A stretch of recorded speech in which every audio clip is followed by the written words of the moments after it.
Hi everyone, I hope you're doing good. I hope you're staying healthy and safe and finding some normalcy during this time. My week has been going pretty good so far.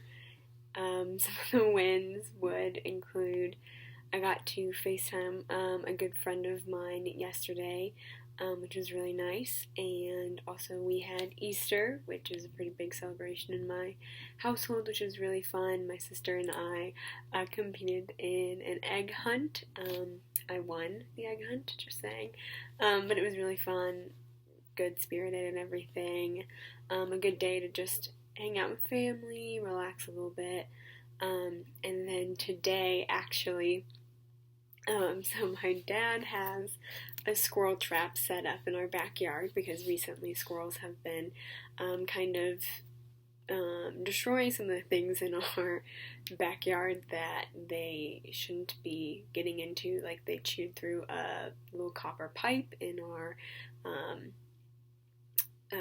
like fire pit thing, and they're chewing up the cushions on my mom's chairs and stuff. And so we've been relocating squirrels that we catch in the traps. And this morning, we found that our trap had ensnared a possum.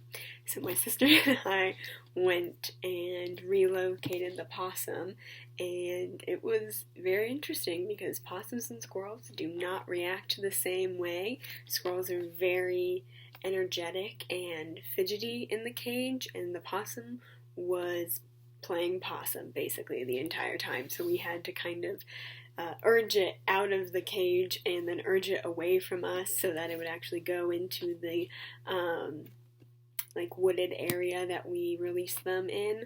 So that was very eventful, very interesting. Good way to start the day. So without further ado, I'm gonna go over the article that I read for today. It's called Female and Male Coworkers, Masculinity, Sexism, and Interpersonal Competence at Work. Breadwinner, bringing home the bacon, provider. These words describe someone who makes the majority of the income in a household. Traditional gender roles would assign this position to the man of the house, but relatively recently, women have entered the workplace and are giving men a run for their money, pun intended. In this article, the researchers examined the relationship between men's endorsement of traditional masculine ideology and the perceptions of their interpersonal competencies with male and female coworkers. Interpersonal competencies refer to the ability to communicate well interpersonally and emotionally, which is in opposition with traditional masculine gender roles.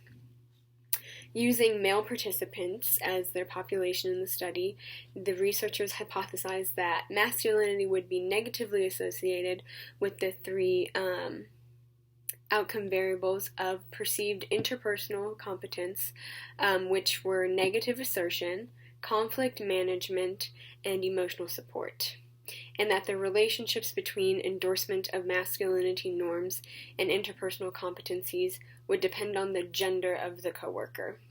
So they would endorse traditional masculine ideology, and it would be more strongly related to greater perceived competencies in the three domains when the coworkers are female, and conversely, it would be related to lower perceived competencies when the coworker is male. This is what they hypothesized, and I believe that this makes sense because societally it is more acceptable for a woman to act masculine than it is for a man to act feminine. They also compared masculinity scores and the ambivalent sexism index. The results were as follows. Masculinity scores were higher and positively correlated with benevolent sexism and negatively correlated with interpersonal competencies of conflict management and emotional support. The endorsement of masculinity was not related to perceived interpersonal competencies in negative assertion. Endorsement of traditional masculinity ideologies was related to higher self-perceived interpersonal competencies in negative assertion with female coworkers. It may be that men, particularly the white, well-educated men that were predominantly the participants in this study, were more strongly endorsed traditional masculine ideology and viewed their female coworkers, as having a lower status. And so with that interaction of expressing displeasure with the participants, when the female displays that displeasure with them, they don't see it as much as a threat as they would with their male coworker.